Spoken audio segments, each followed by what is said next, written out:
voudrais vous donner les salutations de notre église, le Centre chrétien Parole Vivante, à Lugano, en Suisse. J'allais dire en Sicile, je suis sicilien d'origine, mais c'est en Suisse, c'est vrai, c'est en Suisse. Et il fait 37 degrés pour l'instant, donc je suis content de retourner demain chez moi à la maison et voir ma famille. Ainsi que aussi de notre famille, mon épouse Annelise et nos enfants.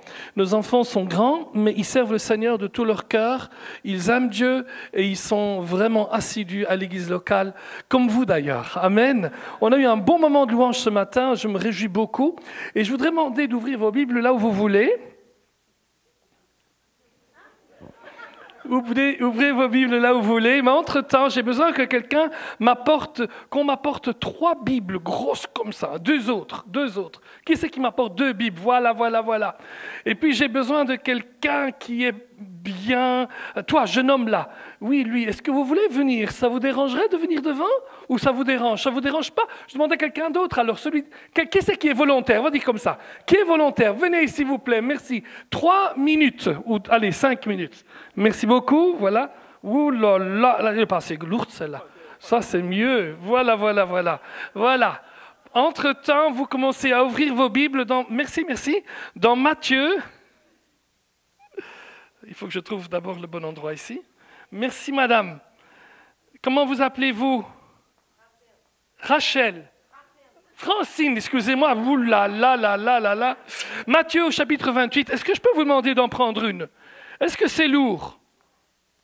Non, mais non, faut pas exagérer. C'est pas lourd.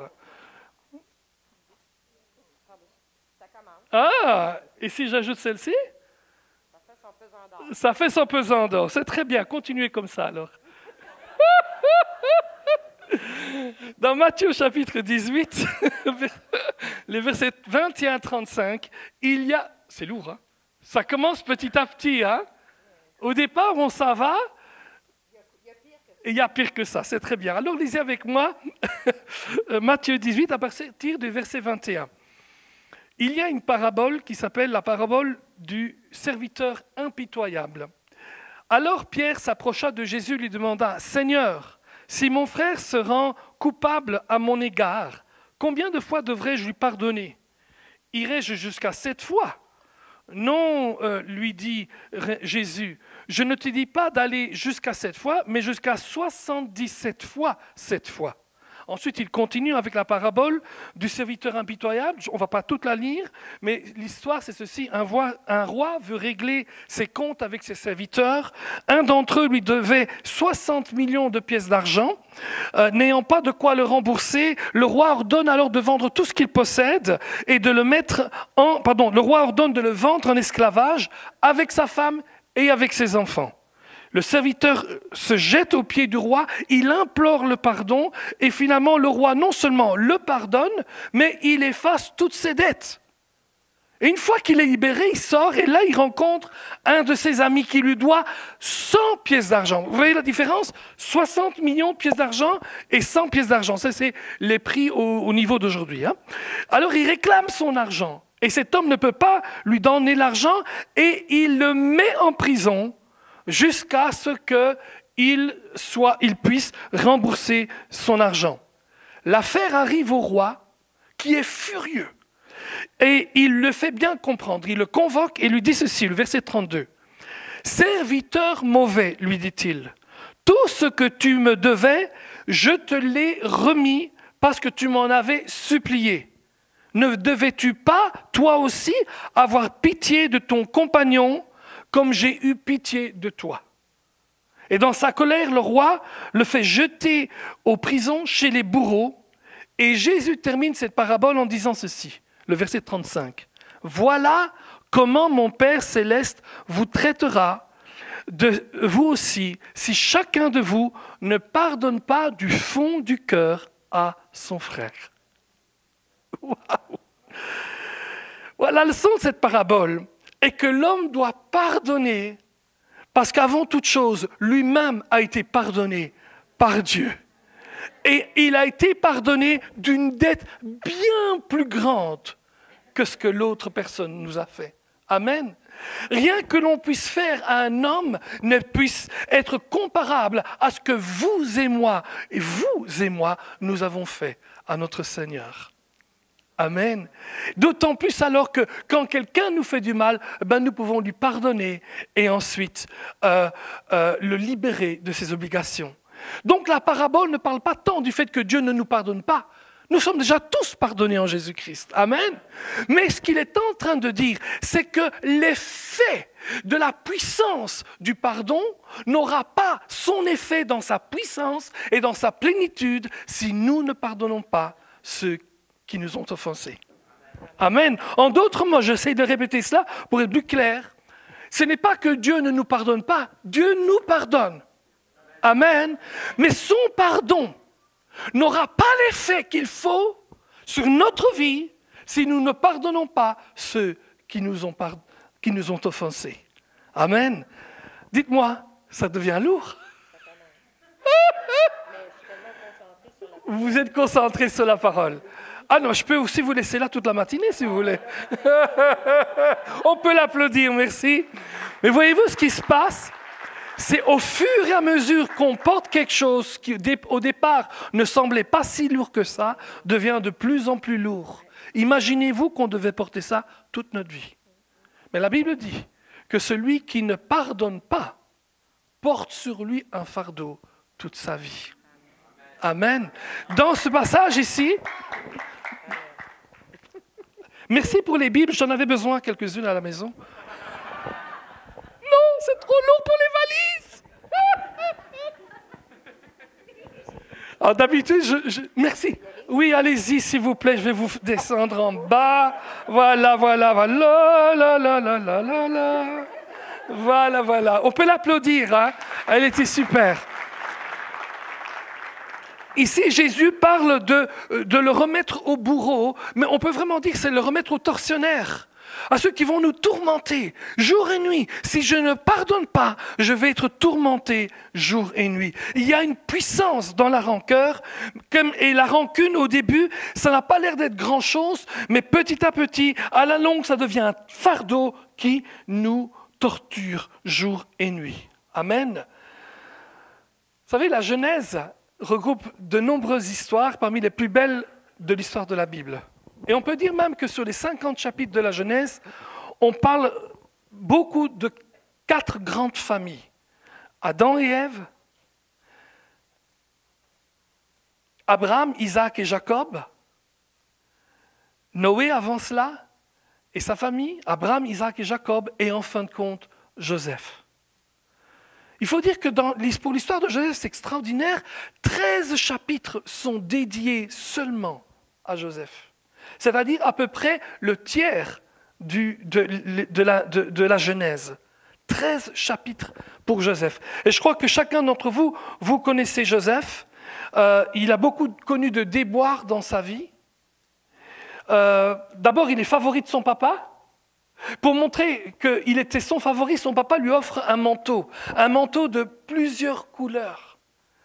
Tout le monde avait des manteaux très fades, en général un genre beige, kaki ou vert kaki et tout, mais lui c'était multicouleur. On ne pouvait ne pas le remarquer quand il était dans la foule. C'était le favori de son père. Amen. Ensuite, il avance et il commence à avoir un rêve. Et je ne sais pas si vous vous rappelez ce rêve, mais il était dans un contexte de moisson, et il y avait des gerbes, et toutes les gerbes s'inclinaient devant sa gerbe à lui. Et ses frères le haïrent. Ensuite, il a un autre rêve. Et cette fois-ci, c'est le ciel, la lune, les étoiles, qui se prosternent devant lui. Et ses frères le haïrent encore plus. Ils veulent même le tuer. Et puis, il avance et il est là, dans le désert, il paisse ses moutons, etc. Et tout. Et voilà que ses frères veulent le tuer. Finalement, grâce à l'intercession de son frère Ruben, il ne sera pas mis à mort, mais jeté dans une citerne, dans un puits. Et ensuite, il est vendu en esclavage. Comme par hasard, les esclaves étaient là.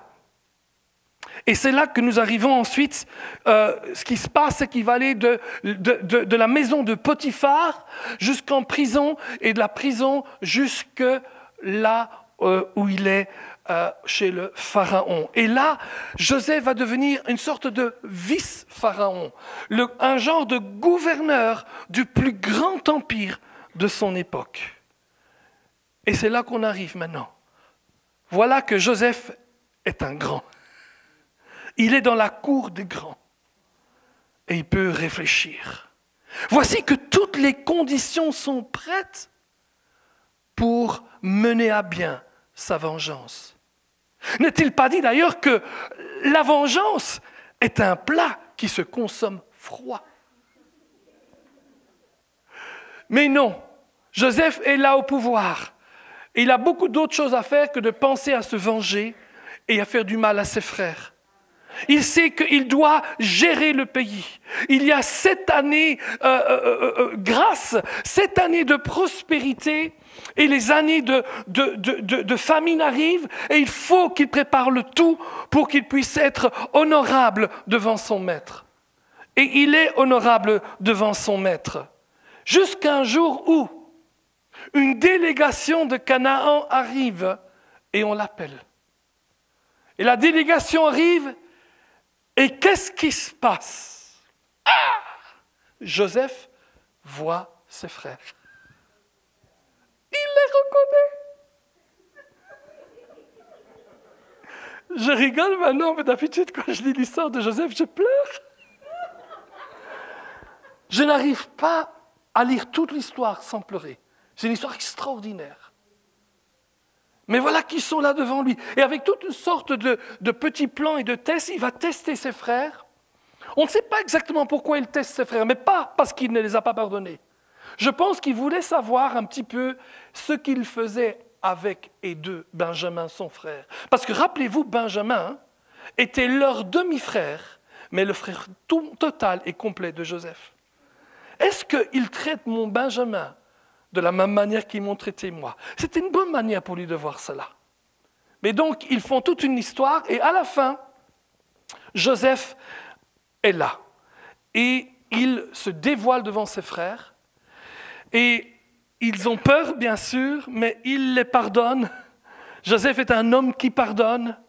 Et ensuite arrive la mort de son père. Et à la mort de son père, les frères de Joseph ont peur. Et c'est ici que nous arrivons dans notre texte Genèse, au chapitre 50, les versets 14 à 21. Et ils arrivent devant le frère, le papa est à peine mort, ils ont peur, ils se demandent ce que maintenant Joseph va faire. Oh, du vivant de notre père, il n'aurait pas osé. Mais maintenant que papa est mort, qu'est-ce qu'il ose faire pour nous?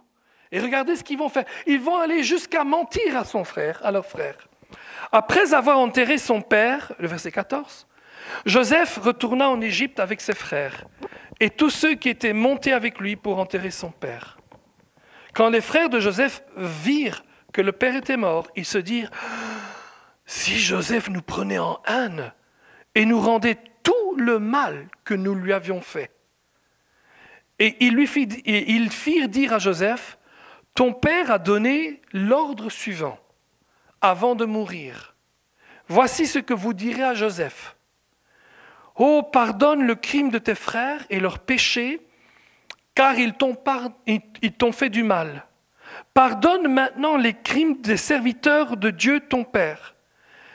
Et Joseph pleura à l'écoute de leur message. Pourquoi a-t-il pleuré? Je ne sais pas pourquoi il a pleuré. Soit qu'il a pleuré parce qu'il avait encore mal, du mal qu'on lui avait fait, soit qu'il a pleuré parce qu'il se demandait, mais enfin, vous n'avez pas encore compris. Vous n'avez pas encore compris. Je vous ai pardonné. En tout cas, c'est ce qu'il va leur dire. Il va leur dire, n'ayez pas peur, suis-je en effet à la place de Dieu? Vous aviez projeté de me faire du mal, Dieu l'a changé en bien. Pour accomplir ce qui arrive aujourd'hui, pour sauver la vie à un peuple nombreux. Désormais, n'ayez donc plus peur. Je pourvoirai à vos besoins et à ceux de vos enfants. Et c'est ainsi qu'il les réconforta en parlant à leur cœur. Amen. Oh mes amis, je veux vous parler ce matin de la puissance du pardon. Il y a une puissance de libération dans le pardon. Vous savez, l'amertume peut être une force de destruction et d'esclavage. Elle détruit les gens, elle détruit nos relations et elle nous fait prisonnières de blessures et de haine. Mais Joseph n'était pas comme ça. Job a décrit ceci un jour dans Job au chapitre 21, les versets 23 et 25. Je les lis pour vous. L'un meurt au milieu du bien-être dans une tranquillité totale et dans l'insouciance. Et le verset 25 dit, l'autre meurt dans l'amertume sans avoir goûté au bonheur. Hello. Le pardon est une source de santé émotionnelle et de liberté.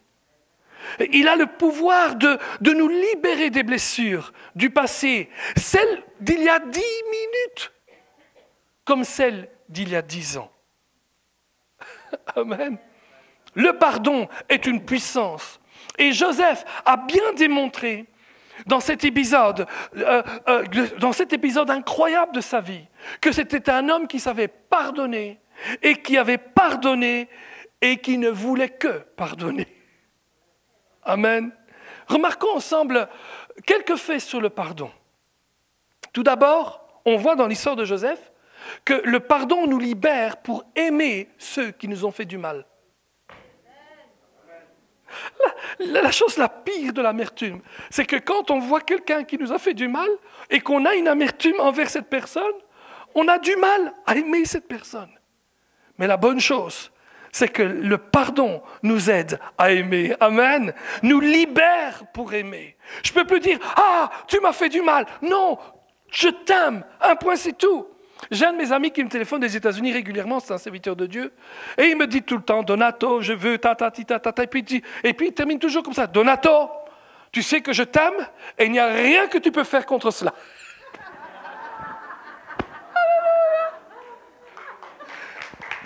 Extraordinaire. Tu sais que je t'aime. And you can do nothing about it. Et tu ne peux rien faire à ce niveau-là. Amen. C'est un petit peu, si je vous rappelais, qui a vu le film La Croix et le Poignard? Je sais que tous ceux qui ont 80 ans et plus l'ont vu. Comme moi. Non, j'en ai que 32. Hein. Mais dites à personne. Même ma femme ne le croit pas.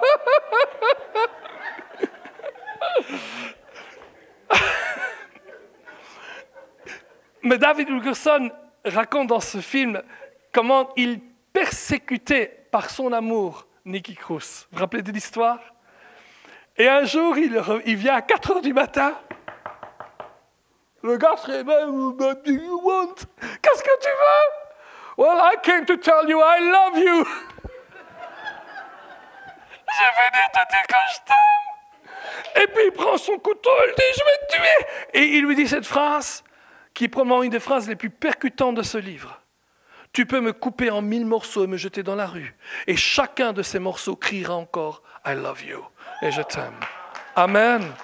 Mes amis, le pardon est une puissance qui nous libère et qui nous permet de faire cela. Vous aviez projeté de me faire du mal, mais Joseph a refusé que leurs actions se transforment en amertume dans sa vie. L'amertume, personne ne l'a construit sauf nous-mêmes. C'est nous qui prenons le mal qui nous est fait et nous le transformons en amertume. Mais gloire à Dieu, nous pouvons être libérés de l'amertume. Qui c'est qui veut être libre de l'amertume? Amen. Voyez-vous, Joseph avait compris des principes importants du pardon. Seul Dieu a le droit de punir ceux qui font du mal. D'ailleurs, il dit, mais suis-je Dieu? Non, il n'est pas Dieu. Non, suis-je en fait à la place de Dieu, c'est ça qu'il a dit?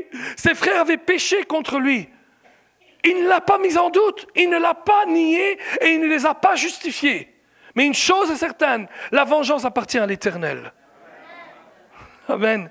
Donc Joseph n'excuse pas leur comportement, mais il comprenait qu'eux devaient rendre des comptes à Dieu. Quiconque nous fait du mal, en fin de compte, doit rendre des comptes à Dieu et pas à nous. Amen. Mais la bonne chose, c'est pendant qu'ils rendent des comptes à Dieu, nous pouvons marcher dans l'amour. J'ai eu au cours de mon existence pas mal de gens qui m'ont fait du mal, mais chaque fois que j'ai pensé à eux, la chose qui me venait toujours, c'est « Seigneur, bénis-les, fais-leur du bien, fais-leur du bien. C'est un bon exercice spirituel à faire, mes amis. Vous commencez à mettre des paroles au pardon que vous avez fait. Et vous dites, Seigneur, bénis-les, fais-leur du bien. Amen. Et vous allez voir comment Dieu change les choses. J'ai travaillé pendant des années avec un ami qui était pasteur avec moi. On était pasteurs tous les deux. Et à un certain moment, il y a quelque chose qui s'est vraiment cassé là. Et nos routes se sont séparées. Non seulement lui et moi, mais nos deux familles. Mais après, je suis retourné. J'ai commencé à faire le premier pas. J'ai dit, viens, il faut qu'on se voit. L'autre disait, mais enfin, j'ai pas envie de voir, etc. Viens, il faut qu'on se voit. Non, j'ai pas envie de te voir. Alors, je suis allé avec mon épouse du côté de sa femme. Et puis, sa femme, elle a commencé à dire, OK, on va se voir et tout. Et puis, on a commencé à se voir, on a commencé à prier. Et un jour, je les ai invités, quand j'ai déménagé pour la Suisse, je les ai invités de la Belgique en Suisse. Et ils sont venus, ils ne s'attendaient pas à ce que ce soit comme cela. Mes amis, on est comme ça aujourd'hui. Amen. Amen. Le pardon est un acte de notre volonté avec lequel nous abandonnons notre droit de demander réparation. Dieu nous a pardonné en se retenant de prendre son droit de demander notre réparation. Amen. Jésus a tout réparé pour nous. De même manière, quiconque a fait du mal à nous, nous pouvons aussi ne pas lui exiger réparation, parce que Jésus est mort aussi sur la croix pour ces péchés qu'ils ont fait contre nous. Amen. Cela signifie que la personne est libérée de toute obligation. Amen. À nos égards. Joseph avait compris que Dieu peut aussi renverser la situation. Il a dit, vous avez voulu faire du mal. Vous avez pensé le mal à mon sujet. Et la même expression en hébreu dit, mais Dieu a pensé du bien.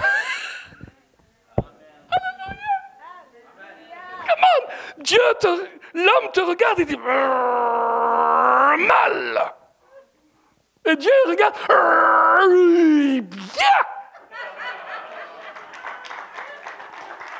Non, mais c'est un petit peu ce qui s'est passé avec Moïse. Hein. Il marche dans une grande vallée et le roi Balak est furieux. Mal. Il pense du mal de lui.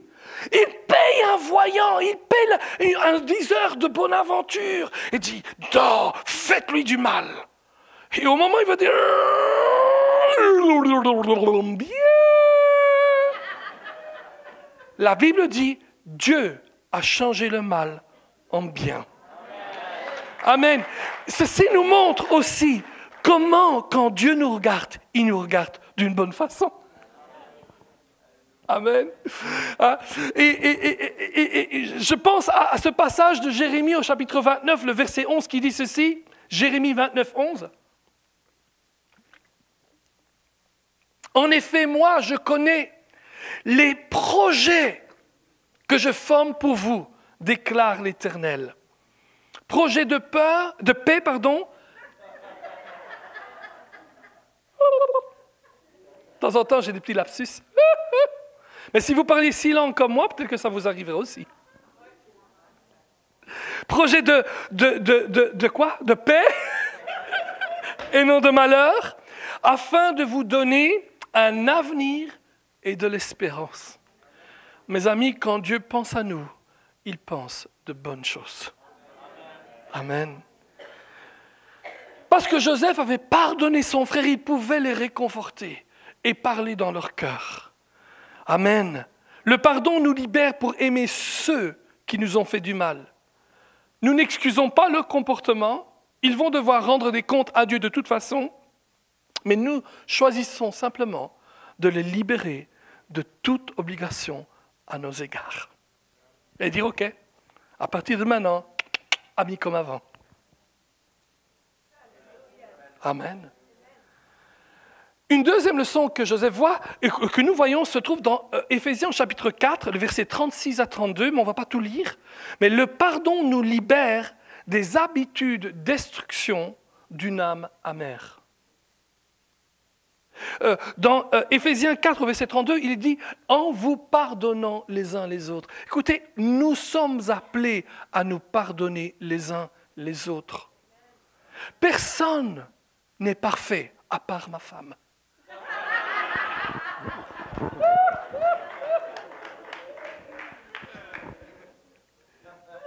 C'est pour ça qu'elle n'est pas avec moi aujourd'hui, sinon vous pensez qu'elle est. Vous direz, oh, elle est parfaite cette femme. Ma femme, elle est parfaite. Et elle aime bien quand je le lui dise.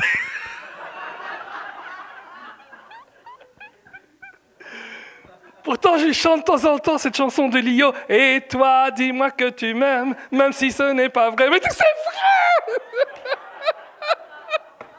vrai! Amen. Mais la Bible dit aussi au verset 27, Éphésiens 6, 27, « Et ne donnez pas accès au diable. » Les délits non pardonnés sont des accès que l'on donne au diable. Je me souviens, de nombreuses années, j'écoutais ou je lisais un livre de Ed Cole. Ed Cole, c'était un des pères spirituels des mouvements pour les hommes. Il a travaillé depuis les années 50, etc. Et tout. Et Ed Cole était dans une réunion où un couple est venu. Et ce couple était en pleurs. Et il raconte leur histoire lui était un ancien alcoolique, mais il a été né de nouveau et depuis lors, ça s'est arrangé, il a été libéré. Mais au fur et à mesure que leurs enfants grandissaient, ils se sont eux-mêmes mariés, mais ils sont tombés dans l'alcool aussi. Et ils étaient enfants de Dieu, mais ils sont tombés, ils étaient ivres et tout. Et Ed Cole leur demande, et donc il demande à Ed Cole, est-ce que vous pouvez prier pour mon fils, mes enfants? Je dis, mais bien sûr, il n'y a pas de problème. Et au moment où il allait prier, le Seigneur lui demande de dire cette question. Est-ce que vous avez donné à vos deux fils l'opportunité de vous pardonner? Il dit, mais de toute façon, ils savent, je suis chrétien. Non. Je n'ai pas dit, est-ce qu'ils savent? J'ai demandé, est-ce que vous leur avez donné l'opportunité de vous pardonner? En d'autres mots, les avez-vous réunis et demandé pardon pour tout le mal que vous leur avez fait au cours de cette existence? Et ils disent non. Alors il dit, je ne peux pas prier pour vous si vous ne me promettez pas que vous allez le faire. Et ils ont promis et il a prié. Et ils sont allés, ils ont convoqué une réunion de famille, ils ont demandé pardon. Le papa a demandé littéralement pardon à leurs enfants. Et leurs deux enfants se trouvaient devant l'opportunité, un petit peu comme Joseph devant ses frères, l'opportunité de pardonner leur père. Un pardon caché n'est pas un vrai pardon. Des fois, on étouffe nos pardons parce qu'on ne veut plus en parler. Mais à un moment, il faut parler des choses une fois pour toutes et ensuite oublier. Amen. Mais l'amertume, le manque de pardon est un accès que l'on place à l'ennemi. Ed Cole a continué en disant ceci, un péché non pardonné a tendance à se répéter dans la prochaine génération.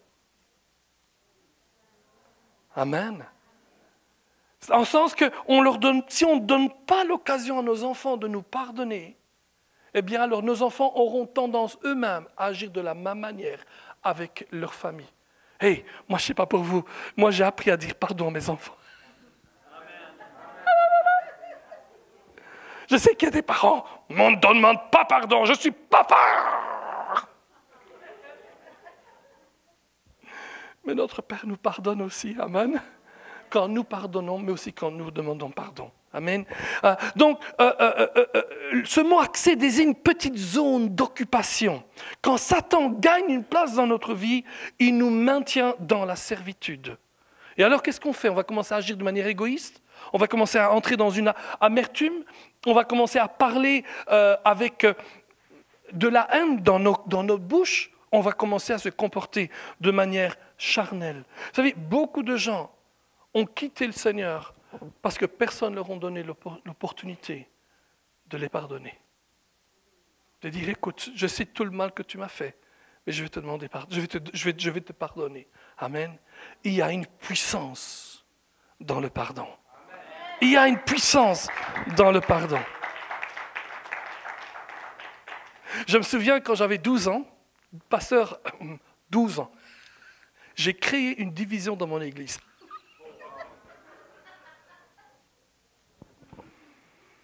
Gloire à Dieu, j'ai vite fait pour remettre les choses en place, mais ça a duré quelques semaines. J'étais un chanteur, un beau chanteur, et nous avions une chorale, et le pasteur avait mis un Américain pour diriger la chorale. Et il venait d'Afrique. Il a été missionnaire en Afrique. Et il avait une superbe chorale, mais nous, on ne voulait pas des chorales, on voulait de la bonne musique contemporaine.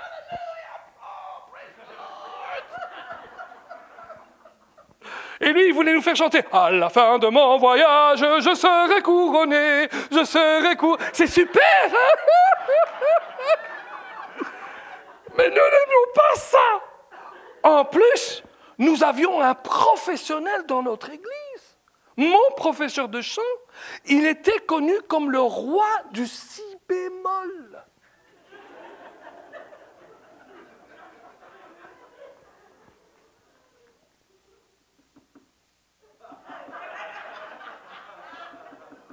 Je l'allumais, hein? Le roi du si bémol! Il a formé des chanteurs lyriques partout. Et mon pasteur a voulu prendre un Américain qui ne savait même pas parler le français correctement.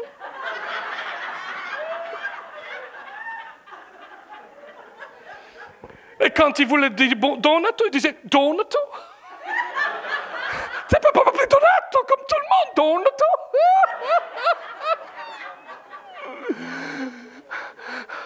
Et donc, on a été furieux, j'étais furieux. Et j'avais beaucoup d'influence dans mon église. Et j'ai littéralement créé une division. C'est vrai, c'est la vérité. On ne pourrait pas le croire, je suis un homme tellement bon. Quiconque me connaît sait que je suis un légendaire amoureux de l'église locale. Amen. Et que si quelqu'un vient vers moi pour me dire qu'il n'est pas content avec son église, je retourne dans ton église.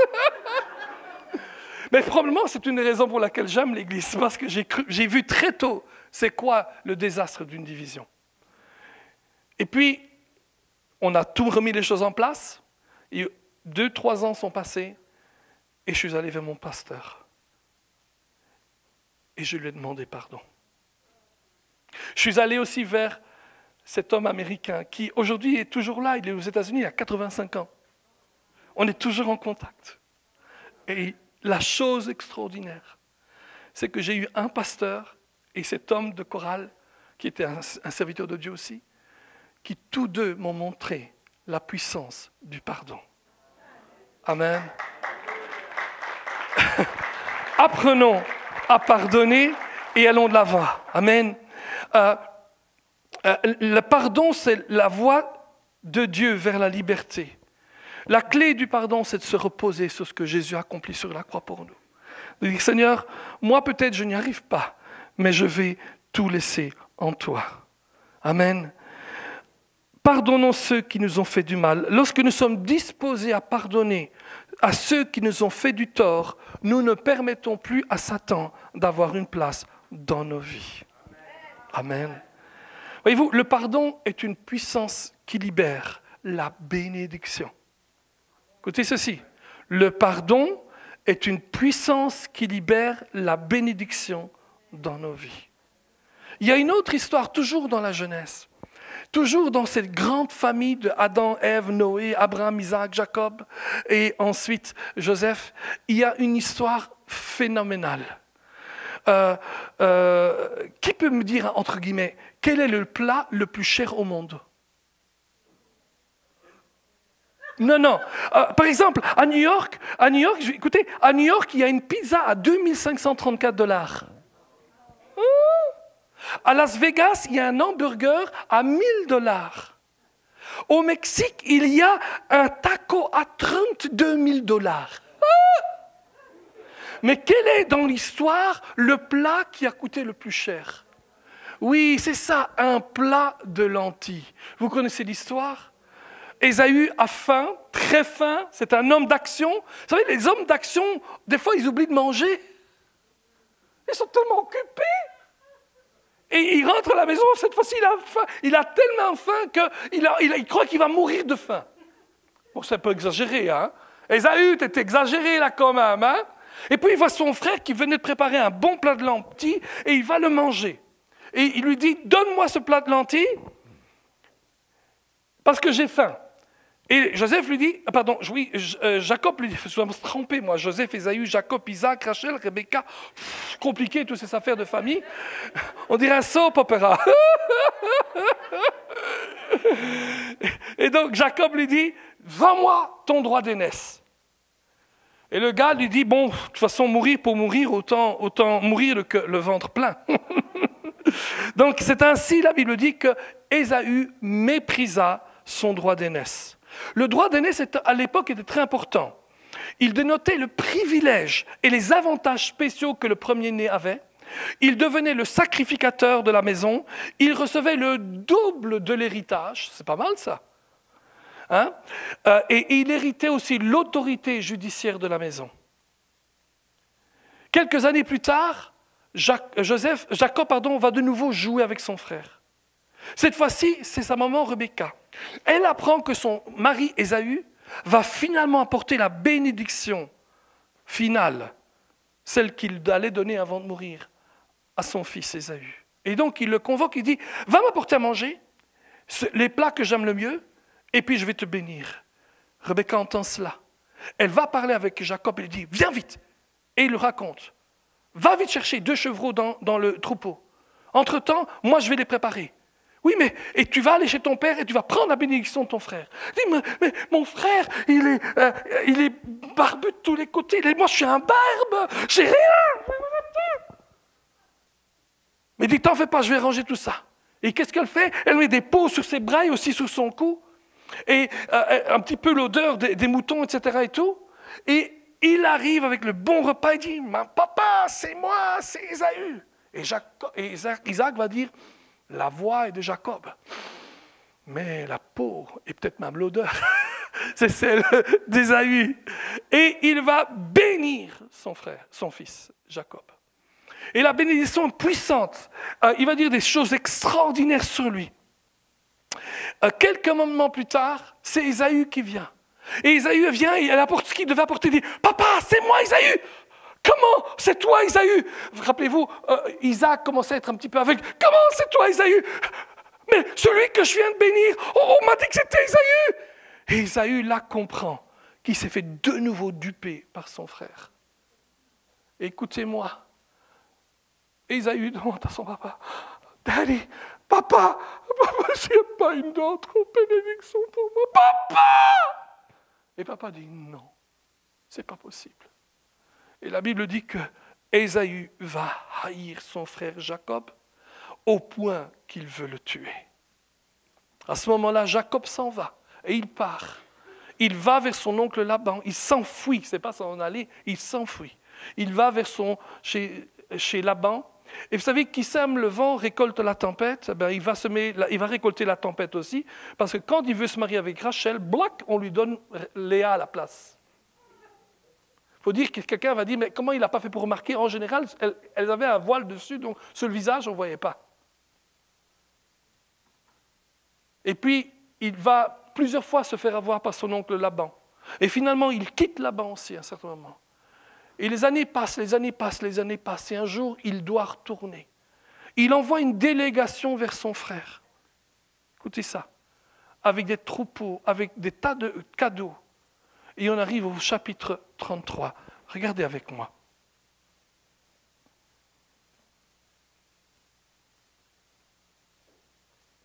Il envoie une ambassade, et Ésaü arrive avec 400 hommes. Non seulement ça, mais l'ambassade revient vers Jacob. Il dit, ton frère arrive.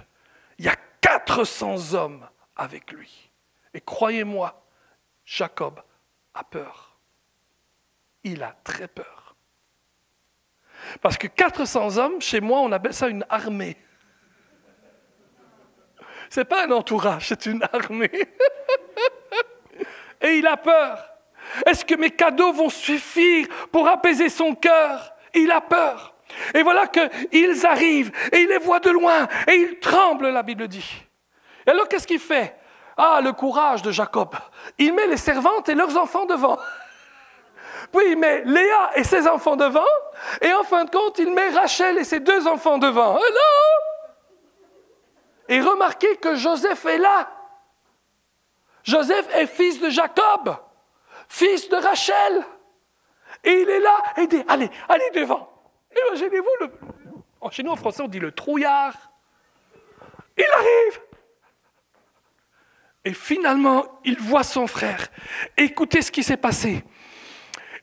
La Bible dit que son frère court vers lui. Il l'embrasse. C'est extra, hein? Je vais vous montrer comme c'est ici. Il court vers lui, il l'embrasse, il le jette, il se jette à son cou, il l'embrasse, il lui donne des bisous partout et ils pleurèrent. Et ils pleurèrent. Et regardez ce que Ésaü voit et dit. Le verset 5, Genèse 33, verset 5. Ésaü, levant les yeux, vit les femmes et les enfants. Et il dit, qui sont ceux que tu as là? Et Jacob répondit, ce sont les enfants que Dieu a accordés à ton serviteur. Les servantes s'approchèrent et elles et leurs enfants et se prosternèrent. Léa et ses enfants s'approchèrent aussi et se prosternèrent. Ensuite Joseph et Rachel s'approchèrent et se prosternèrent. Benjamin n'était pas encore né. Ésaü dit, à quoi destines-tu tout ce camp que j'ai rencontré? C'est-à-dire toutes les choses que Jacob avait préparées pour son frère. Et Jacob répondit, à trouver grâce aux yeux de mon Seigneur. Ésaü dit, je suis dans l'abondance, mon frère, garde ce qui est à toi. Il vient, il apporte tous des cadeaux à son frère en essayant de gagner grâce à ses yeux. Mais Ésaü lui dit, oh mon frère, je n'ai pas besoin de tous tes biens, je suis moi-même dans l'abondance. Alors nous on trouve que c'est normal qu'il soit dans l'abondance, mais ce n'est pas normal. Il ne pouvait pas être béni. La bénédiction était tombée sur Jacob. Quand son père lui a dit quelque chose, parce qu'il insistait que son père le bénissait, regardez ce qu'il a dit. Il a dit, est-ce qu'il y a encore donc une bénédiction? Ésaü a dit, il a dit non. N'as-tu que cette seule bénédiction, mon père? Bénis-moi aussi, et mon père. Et Ésaü éleva la voix et pleura. Et Isaac répondit ceci, écoutez, ta demeure sera privée de la graisse de la terre et de la rosée du ciel d'en haut. En d'autres mots, tu n'auras pas de bénédiction. Tu vivras de ton épée et tu seras le serviteur de ton frère.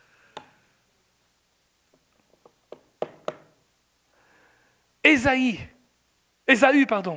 ne devait pas être béni. Il devait devenir le serviteur de son frère. Mais qu'est-ce qui s'est passé? Il a pourtant reçu une telle grande bénédiction. Je vais vous dire pourquoi. Parce que son frère ne l'a pas, parce qu'Ésaü n'a pas pardonné Jacob le jour où il l'a vu. Il a pardonné des années auparavant.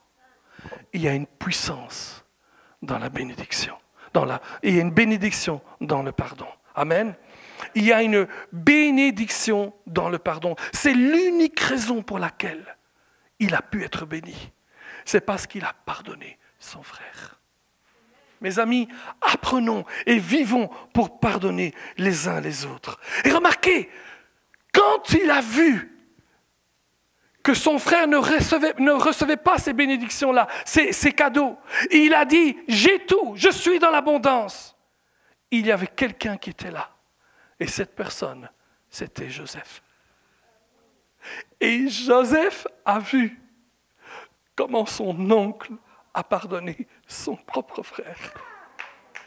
Et la bénédiction est dans le pardon. Amen. Mes amis, Joseph n'a pas pardonné ses frères quand ils sont arrivés.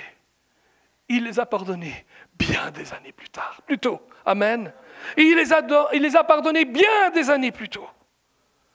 Parce qu'il savait Comme son oncle a pardonné son frère, moi, je dois pardonner mes propres frères. Il y a une puissance dans le pardon. Il y avait un homme, 2 hommes qui étaient fermiers. Pendant 40 ans, c'était 2 frères. Chacun avait sa ferme, l'une à côté de l'autre. Et pendant 40 ans, ils ont tout fait ensemble. Ils travaillaient ensemble, ils s'aidaient, ils s'entretenaient ensemble. Mais un jour, il y a eu un coup fourré. Et puis ça s'est aggravé. Et finalement, silence. Ils ne se regardaient plus. Et un jour, alors qu'un des fermiers qui s'appelle Pierre est en train de marcher, il voit un homme avec une caisse à outils sur son épaule. Et il dit, voilà, bonjour monsieur, je suis charpentier, je cherche un peu de boulot pour un peu de temps. Il dit, ah bah tiens, ça tombe bien. Oui, je voudrais, regarde ça. Il dit, voilà, ça c'est la ferme de mon frère, ça c'est ma ferme. Entre nous deux, il y a un ruisseau. Et mon frère creuse toujours pour que ce soit toujours plus profond, pour que je ne passe pas de l'autre côté. Moi, ce que je veux que vous fassiez, vous savez quoi? C'est vous que construisiez une comment on appelle ça? Oui, une barrière, voilà, une barrière. Hein. Vous construisez une barrière comme ça, je vais l'ennuyer. Ah bien, monsieur, il n'y a pas de problème, je vais le faire. Et il s'en va, avec sa boîte à outils, il commence à construire. Et l'autre, Pierre, est parti pour faire la vente au bétail, au marché. Et puis, quelques jours plus tard, il revient. Et qu'est-ce qu'il voit? L'homme n'a pas construit une barrière, il a construit un pont.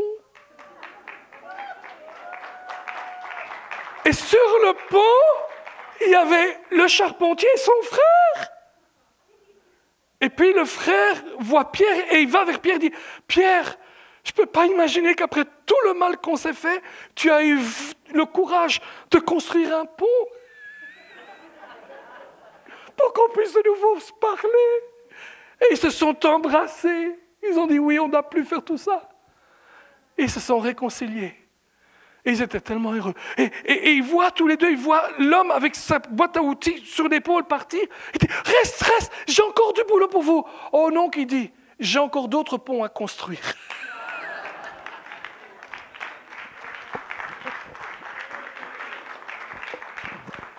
D'une manière ou d'une autre, mes amis, il y avait quelqu'un avec sa boîte à outils dans notre vie qui a construit un pont, en fait un double pont.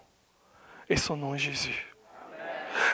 D'une manière verticale, il a construit un pont entre Dieu et nous. Quiconque croit en Jésus sera sauvé. Et aujourd'hui, si quelqu'un d'entre vous ne croit pas encore en Jésus, la Bible dit que pour être sauvé, vous devez naître de nouveau. Ça veut dire être complètement transformé de l'intérieur à l'extérieur.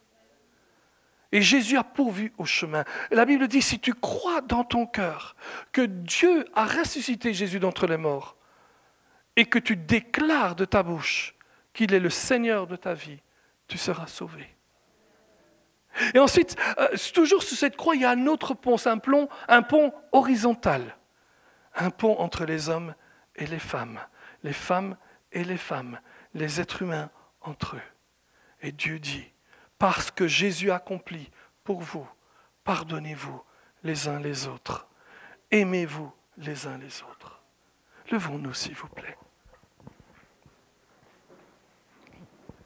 Où en êtes-vous aujourd'hui? Sommes-nous prêts à pardonner? Sommes-nous prêts à dire, Seigneur, j'ai besoin de toi. Je ne veux plus vivre dans les griffes de l'amertume, dans la prison, la torture de l'amertume.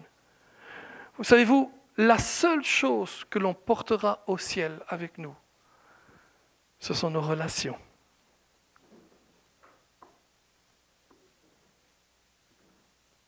C'est la seule chose qu'on portera avec nous. Un jour, je mangeais ici au Québec. Et j'avais eu une grosse difficulté avec ce fameux pasteur dont je vous avais parlé. Mais un de mes amis au Québec m'a dit, Donato, tu ne peux pas laisser les choses comme ça. Mais je dis, ce n'est pas moi, c'est lui. Et il me dit, Donato, tu dois régler la chose. Je dis, pourquoi? Il m'a dit, parce que la seule chose que tu porteras là-haut, ce sont les relations. Écoutez-moi, ce n'est pas tombé sous l'oreille d'un sourd. Amen. Et en quelque temps, le Seigneur a restauré ce que l'ennemi avait détruit. Amen. Quelles sont les relations que vous ne voulez pas porter? C'est peut-être celle-là qu'il faut travailler pour l'instant. et de dire, ouais, Seigneur, la Bible, elle est claire avec ça. Vous savez, il y a des tas de choses qu'on ne peut pas faire tout seul dans l'Église. Il y a 59 versets qu'il est impossible de faire tout seul. Par exemple, il est impossible de s'aimer les uns les autres tout seul. Je sais qu'il y en a qui vont comme ça. Oh, Donato!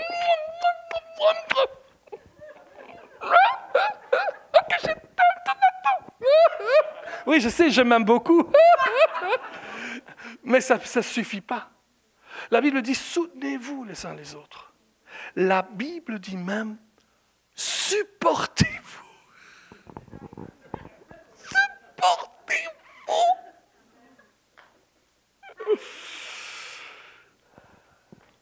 Nous nous supportons les uns les autres. Personne n'est parfait. Et peut-être que c'est parce que quelqu'un dans ta vie n'est pas parfait que tu dois l'aider. Que Dieu t'a placé ou l'a placé dans ta vie pour que toi tu l'aides. Pour que vous aidiez telle ou telle personne. Oui, la seule chose qu'on portera au ciel, ce sont nos relations. Alors ne laissons pas l'amertume nous emprisonner dans une prison d'esclavage. Mais permettons à l'amour de Dieu qui est dans nos cœurs à se manifester et entrons dans une dimension nouvelle du pardon. Alors, on va être évident, on ne va pas demander aux gens de venir devant et de commencer à dire « Je pardonne Jérémie, je pardonne Nathanaël, etc. » et tout. J'ai un petit peu plus de tact que ça. Mais là où vous êtes ce matin, où que vous soyez pendant que nous prions, si vous savez dans votre cœur déjà qu'il y a quelqu'un que vous devez pardonner, ne pensez pas à ceux qui doivent vous demander pardon, mais ceux à qui vous devez pardonner. Amen. Oui, mais s'ils ne me demandent pas pardon, laissez ça ensuite dans les mains du Seigneur. J'ai appris que tant que je ne pardonne pas, je suis toujours attaché à cette personne. En belge, on dit « j'ai une dent contre cette personne ». Vous savez, ça vous dit ça en français aussi? J'ai une dent, ça veut dire vous êtes attaché. Vous êtes toujours attaché à la personne. Nous ne devons pas avoir des dents les uns contre les autres. Nous pouvons avoir des beaux sourires, libérés et libres de toute offense et de toute amertume et rancœur dans nos vies. Et dire « Seigneur, je sais que telle ou telle ou telle ou telle personne m'a fait du mal. Mais j'ai vu qu'Ésaü, malgré tout le mal que son frère... D'ailleurs, Jacob, ça veut dire trompeur aussi, hein, quelque part. Donc j'ai vu tout le mal que ce trompeur de frère m'a fait. Eh bien, je pardonne. Il a pardonné son frère et de la même manière, je pardonne ceux qui m'ont fait du mal. Et la bénédiction tombera toujours sur moi. Et je serai libre et libre de t'adorer. Et t'adorer en toute conscience, sachant qu'en ce qui me concerne, je fais tout pour être en paix avec tout le monde. Amen. Vous êtes d'accord? Prions ensemble, Père, dans le nom de Jésus, Seigneur. Alléluia. Nous prions pour toute l'Église. Je m'inclus dans cette Église, Seigneur. Je m'inclus dedans. Parce que c'est un message qui est pour tous, pour moi aussi, Seigneur. Et dans le nom de Jésus, tu as vu tant de personnes qui ont fait du mal à certaines de ces personnes, Seigneur. Mais aujourd'hui, nous prenons l'autorité de pardonner ceux qui nous ont fait du mal. Et pendant que la musique va, si vous avez déjà des noms de personnes qui vous ont fait du mal, à voix basse, en vous, il faut que personne n'entende, mais dites « Je pardonne, je pardonne, je pardonne. » Pardonnez. Rappelez-vous, les 3 Bibles sur cette gentille madame. Au départ, ce n'était pas lourd, mais petit à petit, c'est devenu très, très, très lourd. La rancune et l'amertume sont tellement lourds. Ce sont comme des boulets de canon que l'on porte derrière nous jour et nuit. Et nous devons être libérés de ces choses-là pour pouvoir laisser Dieu agir dans nos vies d'une manière nouvelle. Soyons comme Joseph. Oh, on n'a pas le temps, mais soyons comme Ésaü, soyons comme David, qui a pardonné des tas de gens autour de lui qui lui ont fait du mal. Soyons comme Jésus, qui a dit « Seigneur, pardonne-leur, parce qu'ils ne savent pas ce qu'ils font. » Alors, là où vous êtes, décidez de pardonner. décidé de pardonner et entrer dans une nouvelle dimension de votre vie. Je vous bénis au nom de Jésus. Amen. Est-ce qu'on peut acclamer le Seigneur pour cette parole que nous avons reçue? Merci Jésus, nous t'aimons Seigneur Jésus. Merci pour ta parole qui transforme encore nos vies aujourd'hui. Alléluia, nous allons de gloire en gloire avec toi. Alléluia, soyez bénis, passez une belle journée dans la présence de Dieu. Amen. Que le shalom de Dieu soit sur vous. Amen.